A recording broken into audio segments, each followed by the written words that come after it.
So here we go. Good morning, good afternoon, good evening, everyone. Wherever you happen to be in the world today, ladies and gentlemen, children of all ages, welcome one and all to Coffee Talk, where we will be having some discussion about what is going on in the world today, taking a look at some clips from the news and having some dialogue with those of you who are able to join us for the live portion.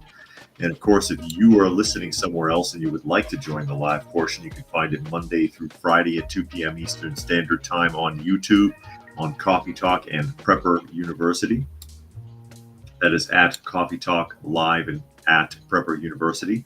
You can find me on X at Coffee Talk Chat, and you can find me on fistfulofradio.com, podcasting out of Atlanta Monday through Thursday at 4 p.m. Eastern Standard Time and Friday at noon as we get ready to dive off here. And naturally, I did try to read through as many comments as I can for the benefit of those of you who are listening and not able to see. And I'll say hello to some of the people that have checked in so far. Spectre is here. He says this is his third comment and 2 have been deleted. Oh, great. Wonderful track record there with ScrewTube deleting comments. That happens to a lot of people. Puck says, did you see Lindsey Graham's recruiting drive for retired F-16 pilots in Kiev? No, I did not see that. Tuck is here. Rodney is here. Helter. Dragon. Donna Beaver, who says, please do thumbs up, like, and share. Yes, please do if you don't mind. Marvel Fan is here. Rodney again. I already read that. Raccoon is here. New York Patriot. He says he doesn't know how long he can hang out because he's working, but that's fine. Glad you could make it as we get ready to dive off here today. I've got 2 felines in the room. I've got Granny Smith keeping me company. There's Granny Smith down there. And then again in the doorway, that big black lump is Uncle taking a big fat nap. Taking a big fat nap, because that's what he's good for. Something I wanted to run over from yesterday before we get into real news. Back to, let me pull up this image really quickly here, is the Australian breakdancer, because there's been more revealed about this. This is all anybody's talking about now, and it's been a great distraction from how the Olympics opened up, because people were pissed off about the opening ceremonies of the Olympics, and they forgot about that because of this, quite frankly. This has been a huge distraction. And she said that she was doing interpretive dance now because she has, I forget, it's a PhD in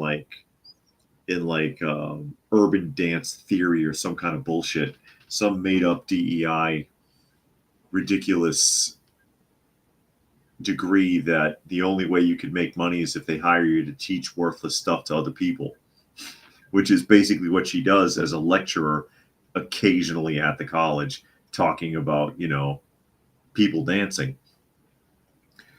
So now she says, and I just wanted to, Rodney says bread in a circus. Exactly. This is a distraction, but we'll go ahead and knock it out. We'll go ahead and knock this out. And Nature Nerd says, what's up with everybody, with Snoop Dogg being promoted at the Olympics so much? They paid enough for him to be there. So they better get the most out of it that they can. As I understand it, the Olympic Committee paid him $500,000 per day. Don't quote me on that, but that's what I read.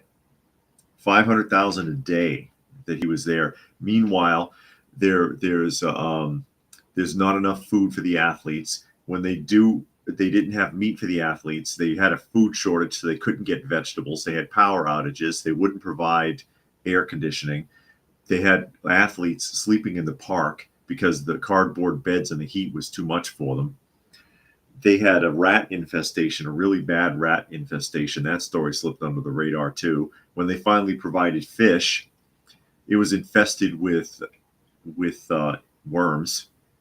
It had parasitic worms in it and so on. But they can afford to give Snoop Dogg $500,000 a day. Go figure.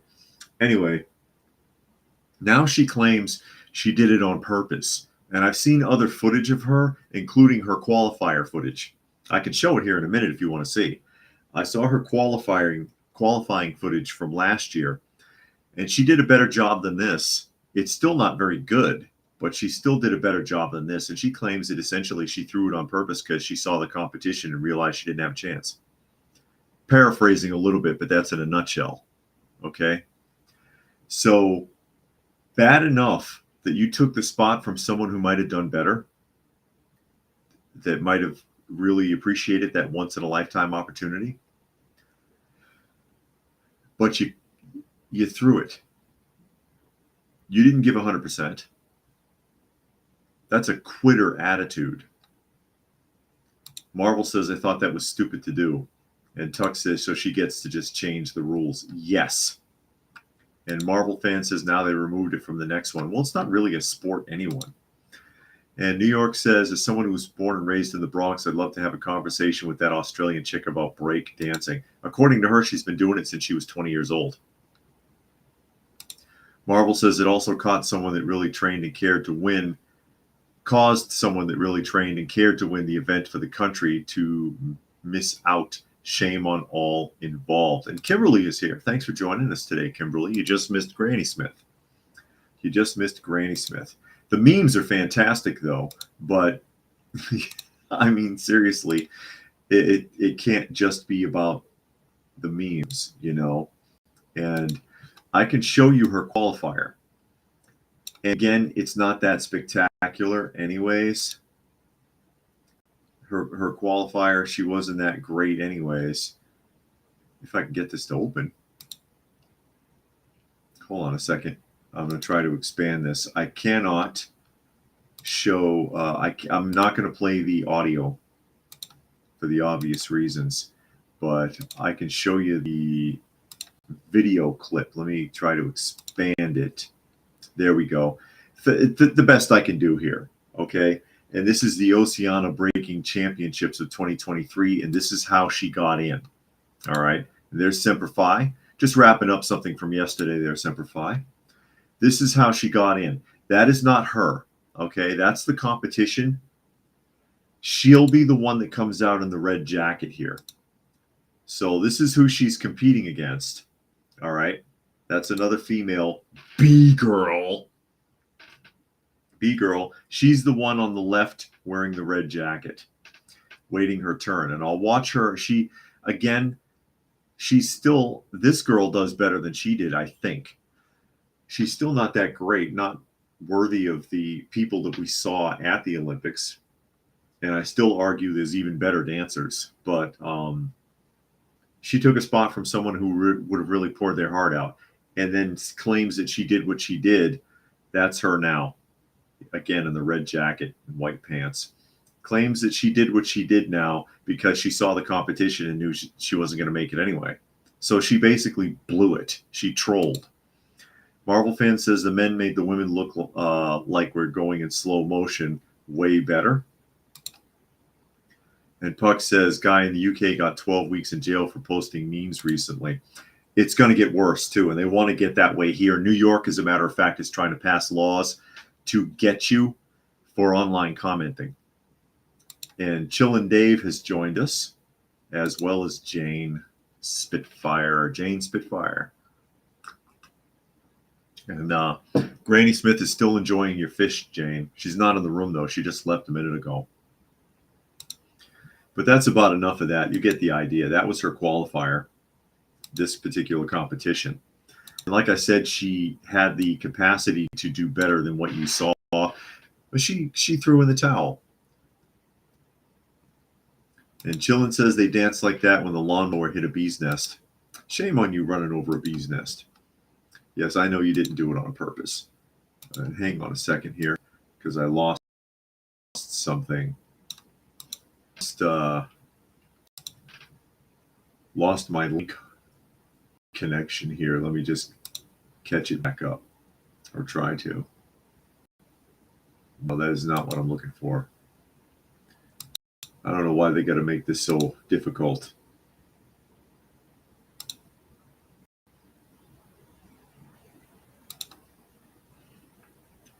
Unbelievable. Unbelievable. Sometimes this stuff just doesn't want to work. Hey, maybe it's still buggy. Again, they've gone down 4 times in the last couple of weeks. Google and all of that. Google and YouTube and whoever and whatever. Yeah, I think I got it figured out now. Because we're back to our old buddy Tim Waltz. And I've just got a few more interesting things about Tim Waltz here just recently. And Jenny says secondhand embarrassment is real. Yeah. And Tuck says banning memes. Are we? Let me play for you the song of my people. No kidding. And Monkey has joined us, and New York Patriot has to go, unfortunately. So Tim Waltz. And this is how he's claiming to have deployment now, because he's still trying to get around the whole stolen valor accusations. New York Post article: Waltz draws scrutiny for implying Afghanistan trip as a congressman was military deployment. So he had previously, he's implied that he was in military service in war zone, which would have been Afghanistan if he didn't retire before being deployed. So he never actually served in Afghanistan, but he did visit Afghanistan as a senator after the fact. And apparently that's good enough, even though he was no longer in active duty. So Democratic presidential candidate Tim Waltz is drawing fresh scrutiny for implying in recently unearthed remarks that a brief congressional trip to Afghanistan was a military deployment as part of his National Guard service, after his Republican counterpart Vance accused him of stolen valor for exaggerating his service record. I'm going to slow it down here real quick. He's been getting accused, and we read this the other day, he's been getting accused of stolen valor since 2006. All right, for claims that he's been making since then, when he was running for the Senate in the first place. Waltz, Minnesota's governor since 2019, spoke about his guilt that he came home when others did not during a commemoration of the 20th anniversary of 9/11, moments before mentioning his time at Afghanistan's Bagram Air Base, without clarifying that he was there as a civilian. Quote, I had the privilege of serving in this state's National Guard, and when I left, I had a 2-year-old, and when I came home, I had a 3-year-old. But as I listened to Gold Star families speak, the guilt. I came home and my daughter went on, and when you're 2 and 3, she knew no difference, said Waltz, who deployed to Italy in a support role in 2003 during the war on, quote, terror. And as our nation changed and our political systems became more difficult for all of us to understand, I stood one night in the dark of night on the tarmac at Bagram and watched a military ramp ceremony. And if you've seen it, you don't leave the same. And it makes you wonder, what are we doing? Oh, please, who wrote that speech for him? Seriously. Waltz, however, did not enter the war zone as a National Guard member and controversially retired in May 2005 ahead of a looming deployment to Iraq. He said he left the service to run for Congress in 2006. The video of Waltz's remarks on being at Bagram and Afghanistan stoked a social media firestorm among influential conservatives who pointed out that an apparent prepared copy of the speech seemed even more damning. It says in that version hosted on a Minnesota government website, Waltz is quoted as saying, I had the privilege of serving in this state's National Guard. I stood one night in the dark of night on the tarmac of Bagram Air Base in Iraq and watched a military ramp ceremony, a soldier's body being loaded onto a plane to be returned home. Harris Waltz campaign spokesperson Lauren Hitt told the Post he was, quote, referring to his congressional delegation trip in 2008. And that's what you call a word salad. A word salad. Let me try to catch a couple of these comments up really quick. Puck says, I've been seeing that the memes about waltz and horses. Is it true? Okay. Well, there's a thing that goes on. Keep in mind that in Minnesota, there's a lot of African culture there now. And one of the things that they like to do, certain people, we'll put it that way, because not everybody does this. And I forget what they call it, horse kick or something. It's basically a beverage that's made with horse semen. And I don't remember the exact term for it. And there are people culturally in Minnesota who drink this mixture because they think it makes them superstars, if you catch my drift. And rumor has it that Waltz drinks this stuff, but there's no definitive proof of that. People have suggested that they know he drinks it, but you can't prove that he does. You know what I mean?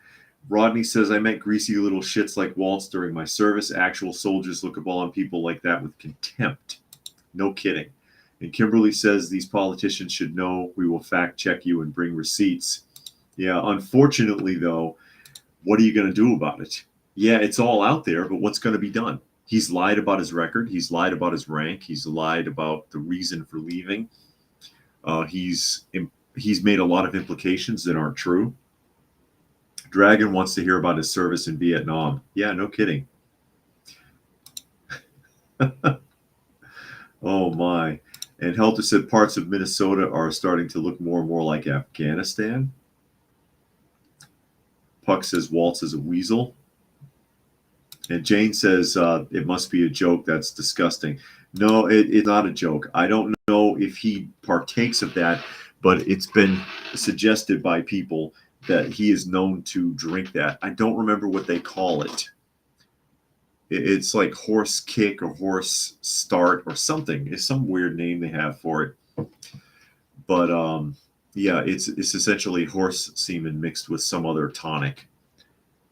Puck says Somalis. Yeah, I think that's it. I think they're the ones that drink that. Yeah. And Rodney says, oh man, the idea of beverage makes me want to puke. Hey, you think that's bad? It's bad enough there are people that can drink it, but think about this. Somebody sat there and said, let me unload this horse into this jar and I'll mix a little vodka or something in that and I'll give it to people to drink and they'll pay me extra for it. Think about this. Let that sink in.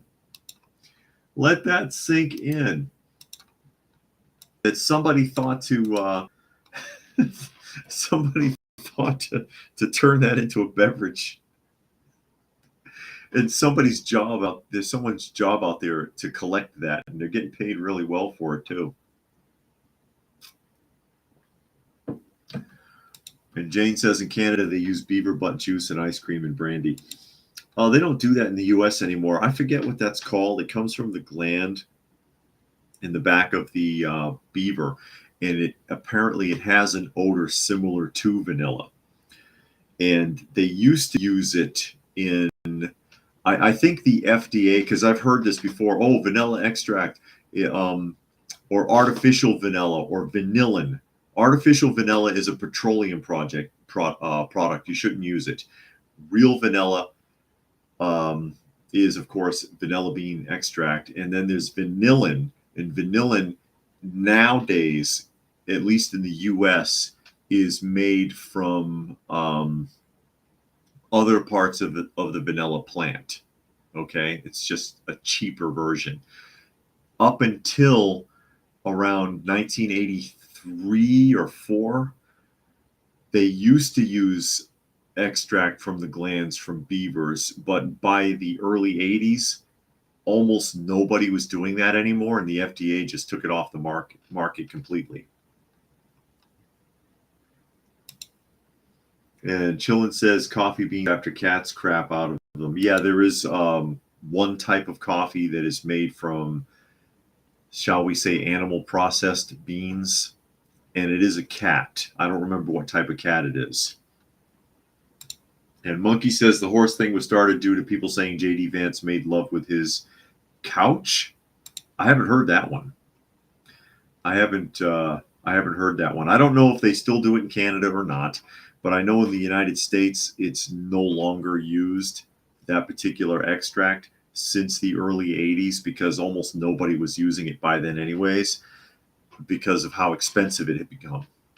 It was just wasn't cost effective anymore. But back to the news. Now that everybody's all thoroughly grossed out, we'll turn your stomach in a different way, and we'll talk about Kamala Harris. And CNN article, Harris endorses eliminating taxes on tips, touting policy that was first proposed by Donald Trump. Yeah. Vice President Kamala Harris has backed the elimination of taxes on tips for hospitality and service workers, endorsing a policy first suggested by Donald Trump. Harris's support came ahead of an economic plan rollout this week, and it also came as the vice president seeks to coalesce support from the sizable coalition of service industry workers in the key battleground state of Nevada. They shouldn't have used coalesce and coalition in the same sentence. That's bad syntax. Speaking to a crowd of thousands at Saturday's rally in Las Vegas, which included members of a local culinary workers union, Harris promised to advance policies to benefit working families, pointing to the elimination of taxes on tips as an example. It's my promise to everyone here that when I'm president, we will continue our fighting for working families of America, including to raise the minimum wage and eliminate taxes on tips for service and hospitality workers, she said. Raising the minimum wage doesn't work. We should know that by now. We should know that by now. Okay? Seriously. We should know that doesn't work. Secondly, this is Trump's policy.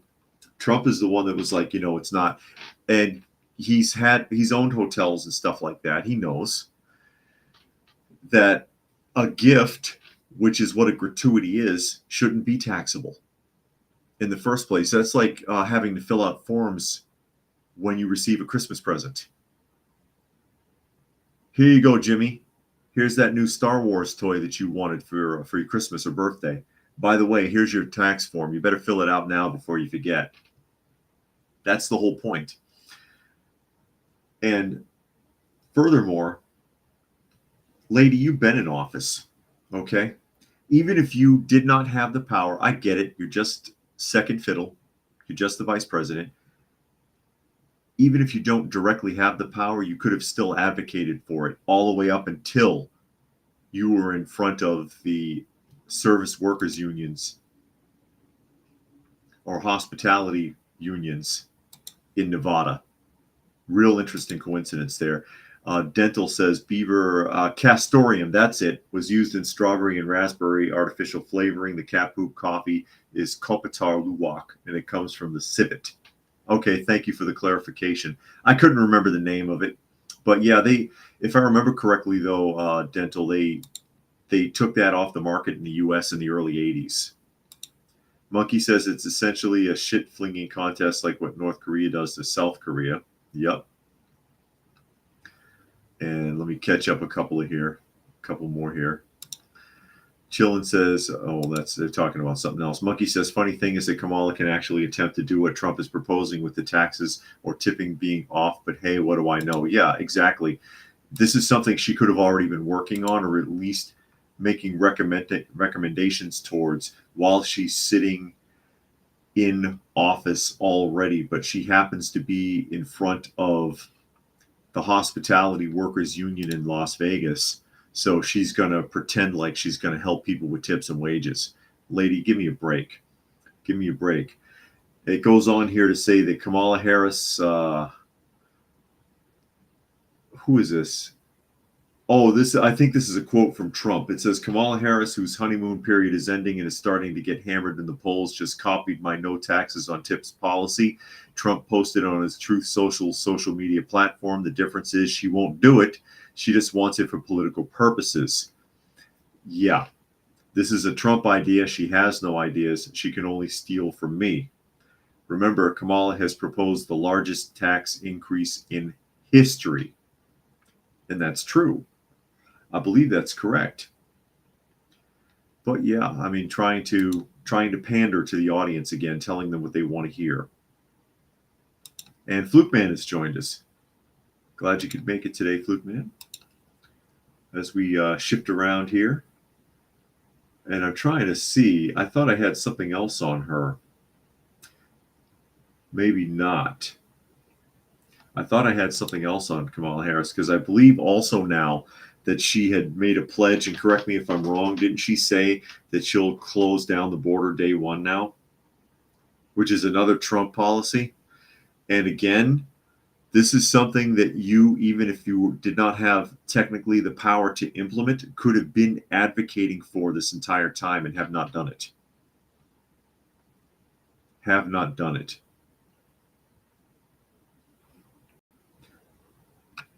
Dragon says she feels that stealing Trump's idea is fine, just like smoking pot while prosecuting the brothers. Perhaps she should steal his closing the border idea too. Hey, I got ahead of you on that one. Oh, no. Helter says a waitress in Las Vegas pitched the idea to Trump, and he called her brilliant for bringing it up to him. Harris all of a sudden gets credit. Can't wait for the lady to come out and say it was her idea. Yeah. And I think I remember him talking about that. Kimberly says up to $18,000 in gifts is non-taxable in 2024. Also, allocated tips are shared tips, meaning you may not get as much as others during the year. Correct. Correct. But I thought I had something else on her. Maybe not. Anybody who thought that JFK was a hopeful can just hang that up at this point because he's been thrown off of the New York ballot. He's not going to be on the ballot. This is a CBS News article. We've talked about him a few times. I don't trust the guy, but however, I'll tell you, I don't agree with this move. It says RFK Jr. disqualified from New York ballot after judge's ruling. So if he can't get votes in one whole state, especially a big state like New York, he may as well just go home, pack it up. So independent presidential candidate Robert F. Kennedy Jr. has been disqualified from appearing on New York's general election ballot after a judge ruled Monday that he falsely claimed a New York residence on his nominating petitions, leading to their invalidation. Judge Christina Ryba ruled that Kennedy's claim of New York's address as his place of residence was a false statement, concluding that it was evident that he had no plans to move back to the Empire State and said he only listed the location for political gain. Ryba's ruling is expected to be appealed by the August 15th deadline. If her ruling is upheld, it would bar Kennedy from the New York ballot and potentially spark challenges in other states where he used a New York suburban address to collect signatures. The overwhelming credible evidence introduced at a trial established that Kennedy's connections with the New York address existed only on paper and were maintained for the sole purpose of maintaining his voter registration and political standing in the New York state, according to Ryba. Last week in court, Kennedy testified that he considered New York his home since childhood and intended to return. He explained that he temporarily moved to California in 2014 to live with his wife and that he is currently renting a room at a woman's home in New York. 2014, I'll give them this. 10 years is not temporarily moved to California, okay? That's a decade. That's a decade, all right? Unless he was bouncing back and forth. And then where is his residency if he's renting a room somewhere? That doesn't make sense. That sounds like bullshit from Kennedy. And D'Lo has joined us. Glad you could make it. Glad you could make it today. But where I have an issue is that if he was anybody else or if he was running on a Democratic ticket, I'm willing to bet that they would have overlooked it, number one. And number two is that I have a problem with any authority, if we're supposed to be a quote democracy, I have a problem with any authority telling us we can't vote for somebody because they don't want us to. If you're in New York and you want to vote for Kennedy, vote for him. Now they're saying they can't. Now they're saying he can't.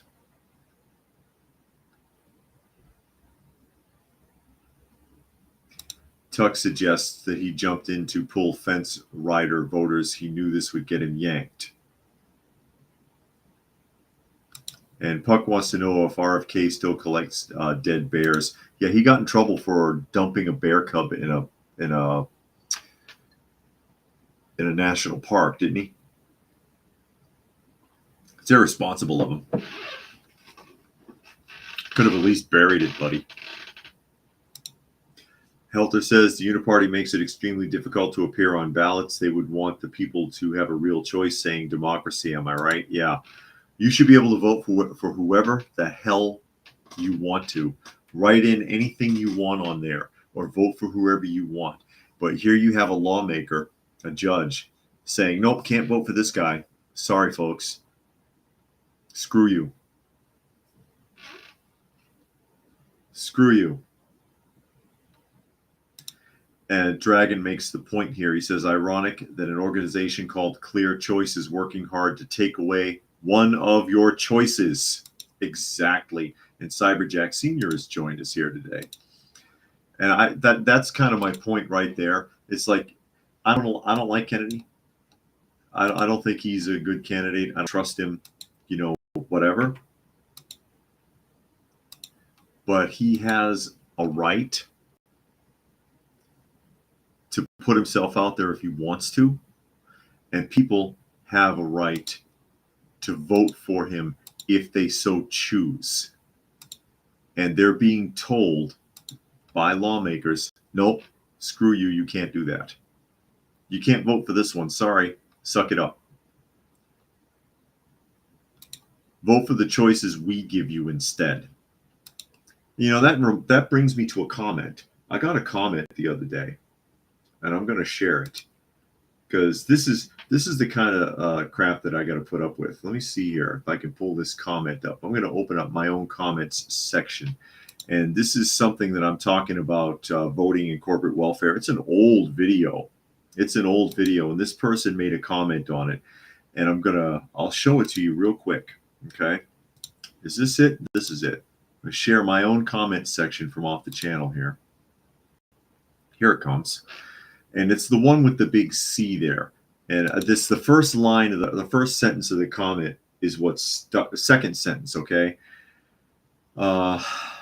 Second part of the second sentence. What the gentleman seems to be saying is give up. Talking about me and my stance on voting. There is no hope. This is the part that gets my attention. I'm going to highlight it, okay? In a democracy, we vote for the best of what's on offer. Think about that. Think about that statement. Monkey says, like what you say, people are under the illusion of voting for anyone. If your mom gave you limited choices to pick what you wear for the day. Yeah, I've used that. Pick the yellow or the red shirt. I've used that analogy several times because that's part of the love and logic parenting analogy. That love and logic parenting is a system of parenting. It's actually a pretty interesting system if anybody wanted to look up love and logic parenting and just read the format for it. But to train a child, you give them simplified choices, but they're your choices. And that's why he said yellow or red shirt. So if you have Timmy and Timmy is 5 years old and you want Timmy to start to learn to make decisions, and you're like, okay, I'm good with Timmy wearing a yellow or a blue shirt today, or a red shirt in this case. I'm good with Timmy wearing the yellow or the red shirt. You bring the shirts to Timmy and say, hey, pick your clothes today, Timmy. Yellow or red, which one do you choose? And then he feels like he made a decision and it makes him comfortable But we're, as adults, we're still being treated this way. And unfortunately, most people aren't smart enough to see through it. And Puck says there's no fixing New York short of declaring martial law and arresting state and local politicians. Yeah, and Gary picked the wrong Timmy. I don't think Timmy picks any shirt. Timmy! That's right. But again, my point here, this person is mad at me because I'm suggesting, at least he called me a gentleman, I'll give him that much. There's no hope. I'm suggesting to give up and that there's no hope. I never said be without hope. I never said give up. I just said don't count on voting fixing anything. You can't trust that. And then they declare that in a democracy, we vote for the best of what's on offer. So this person is comfortable. And Chillin' Dave wants to remind us we're in a republic. Yeah, nobody knows that because they don't read the Pledge of Allegiance anymore. They don't recite it. And to the republic for which it stands, as it suggests. This person is implying that being in a democracy is being okay with getting forced to choose between the lesser of two evils. That's what's being suggested there. Here's a jar full of puke and here's a jar full of diarrhea. Pick one. And apparently in a democracy, you can't say, hey, I don't want either of those. I don't want any part of this. Leave me the hell alone. No, you got to pick one. You got to pick one. Rodney says, over here, I find myself voting for the least worst. All our politicians are awful, some not quite as bad as others. Exactly. Exactly. And Chillin says, sheeple. And then Dental says, voting for the lesser of two evils is still voting for evil 100%. But being forced into feeling like you need to pick like that, that's not that's not really what I guess what I should suggest that people think democracy actually is. Fluke Man says, what if Timmy wanted a blue shirt? Well, I guess I would let him have the blue shirt. But I mean, you see the point of the exercise. We're being treated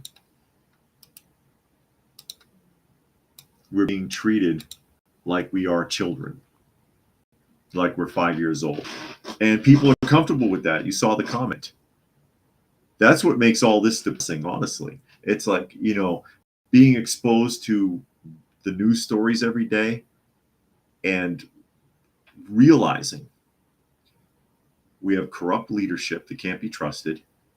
We have dishonest media that can't be trusted. And we have dumb people that can't be trusted. That's depressing. That's depressing. Oh, no. Gary says, does anyone believe that political control over the world's most powerful military is genuinely up for grabs every election? I don't know. Not exactly.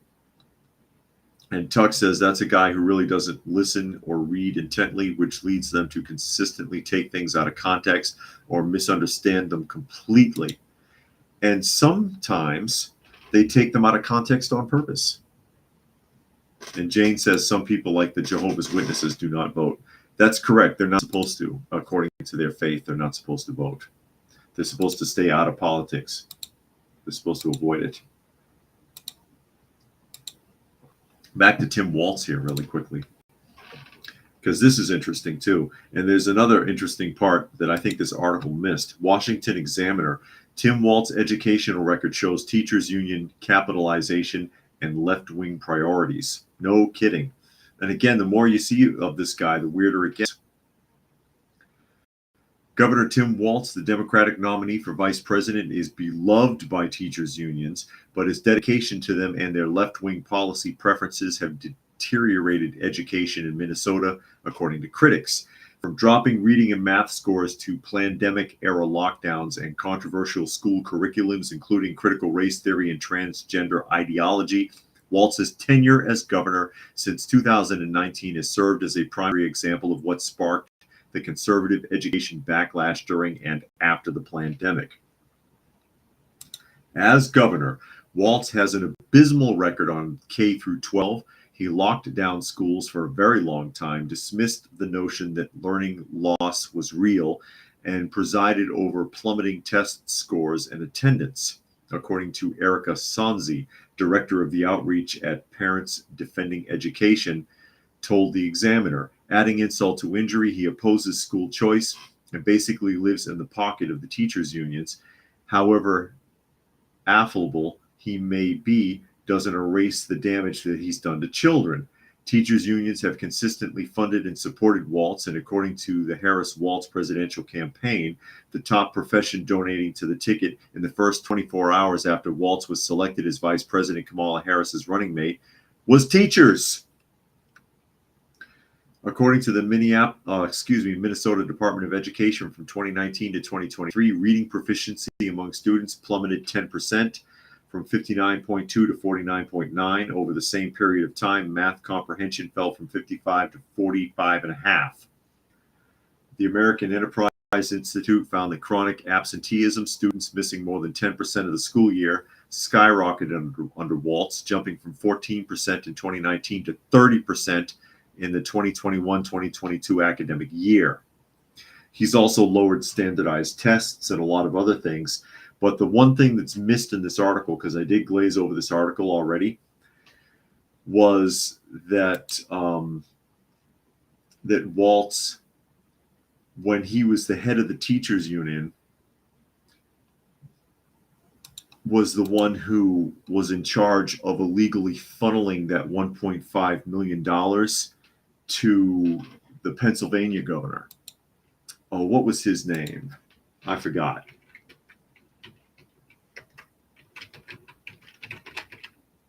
Shapiro.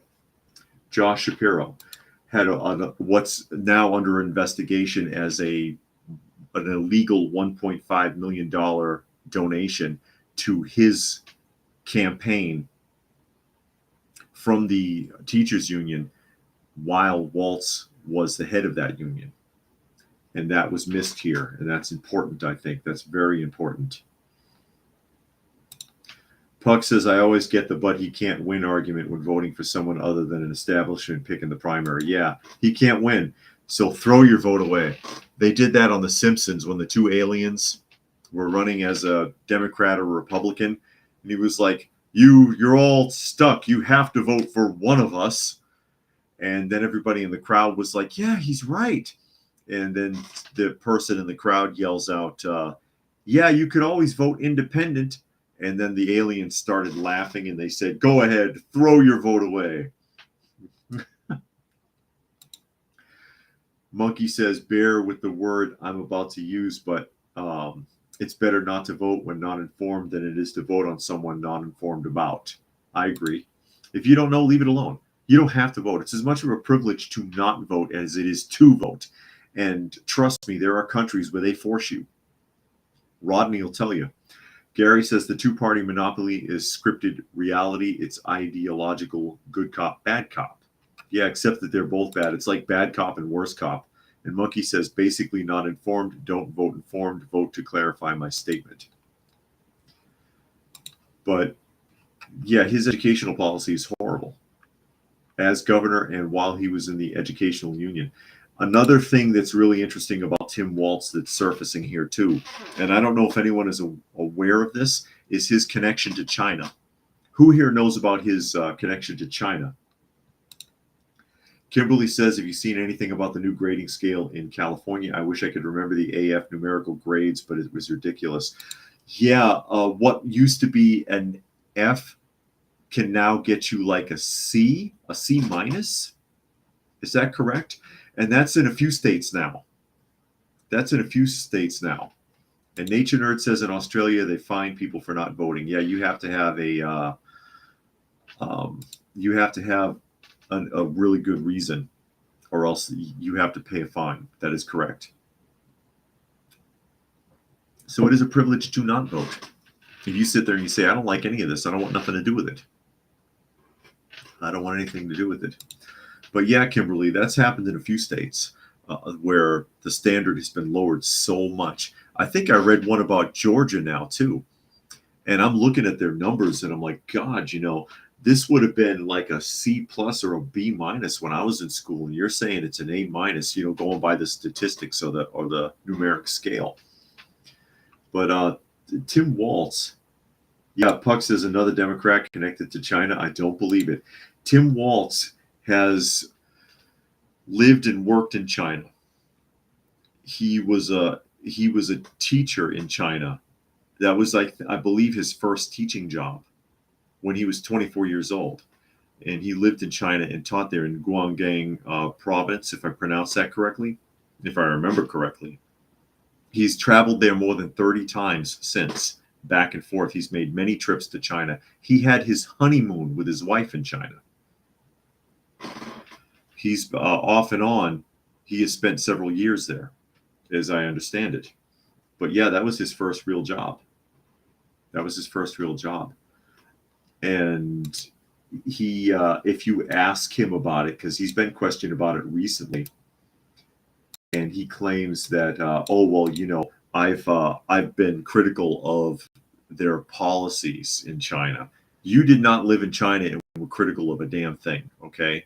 Liar. Prove it. Kimberly says 0 to 24 is an F. Everything else is passing D to A. Oh, it's 24%. Really? It's that low? I know in Georgia, like I said, I read it a couple of weeks back. I was one of the articles. They lowered the standards again, but that's really bad because 51% would be a D minus. So anything less than a 51% would have been an F when I was in school. That's really bad. And Jane says Waltz did something with the Muslims too. That I'm not sure about. I don't know if I've read anything about him in Muslim nation. China don't like Muslims, but anyways. But Gary says if everyone refused to vote until the two-party monopoly was ended, the system would be forced to reset and hold fair elections, or they would just fake it and install somebody and say that people voted, and who would know? And Dental says they wouldn't let him in if he was critical of their policies. Exactly. He made something like he was critical of the events in Tiananmen Square. He said that. And I'm like, you were not critical of a damn thing in China. And Tiananmen Square is Hong Kong anyways, and you weren't in Hong Kong. But anyways, yeah, there you go. Dental said they would deem him a national security threat similar to the USA. And yeah, he'd be thrown out. He would be thrown out, or worse yet, detained.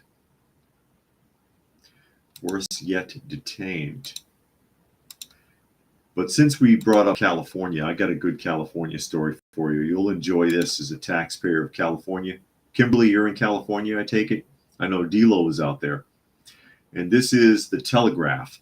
Gavin Newsom employs a $200,000 official photographer at the taxpayer's expense.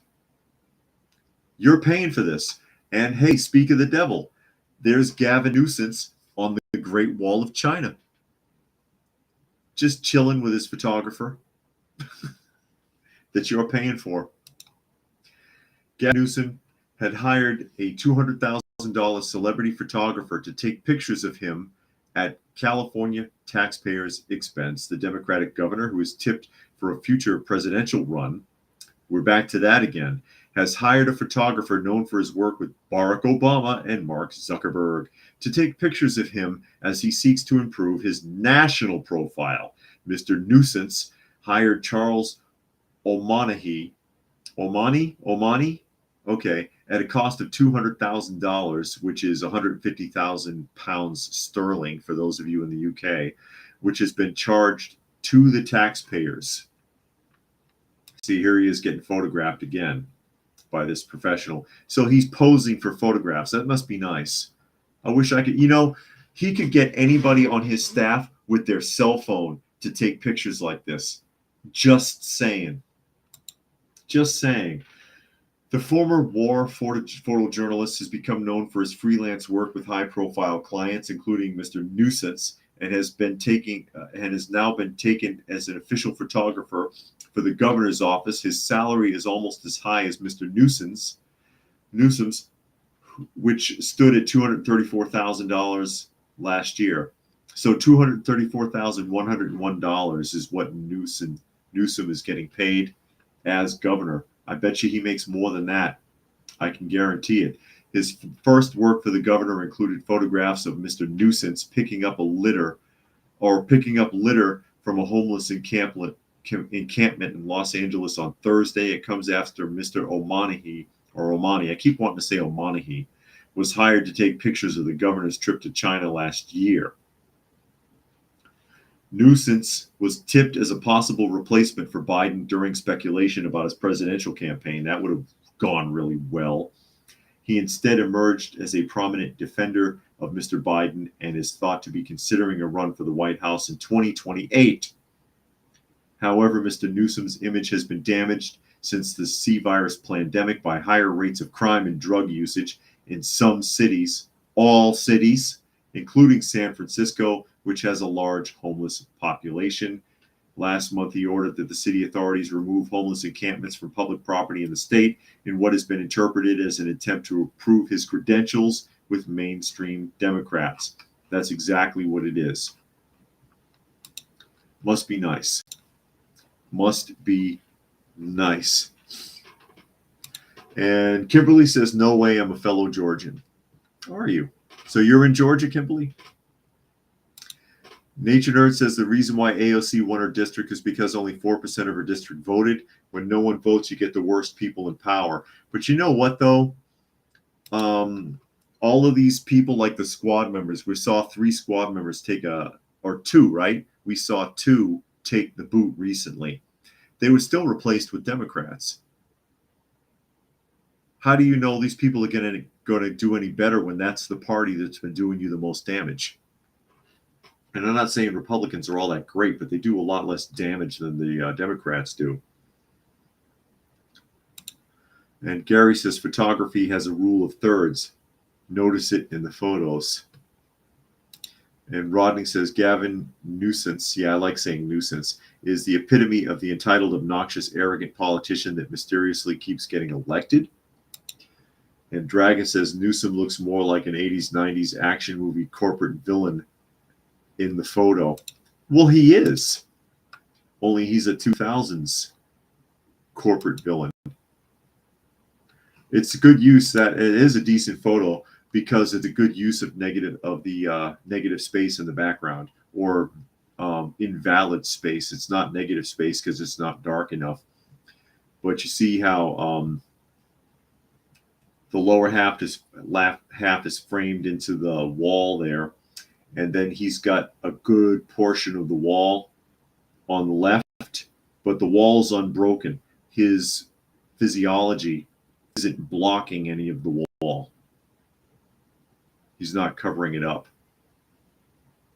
And then that's the direction the light's coming from too. So yeah, it's a good photograph, but just as an example.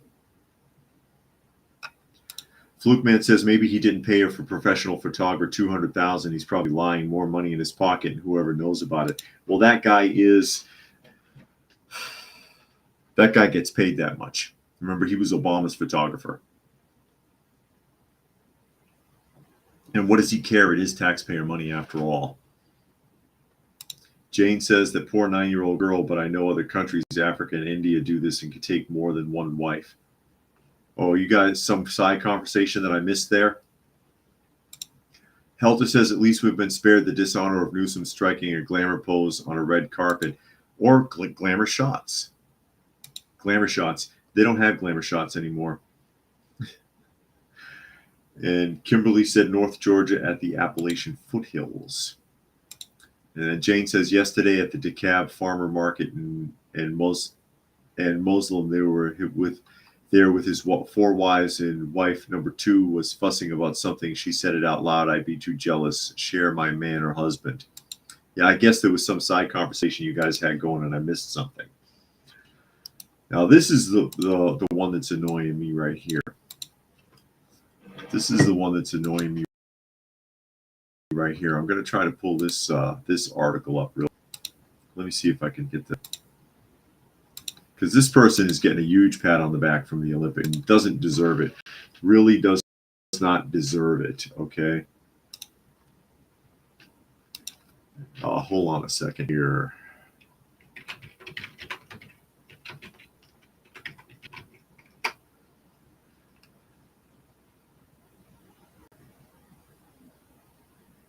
Let me see. I can't remember the name of it. But anyway, here's the article, and this is the Irish Star.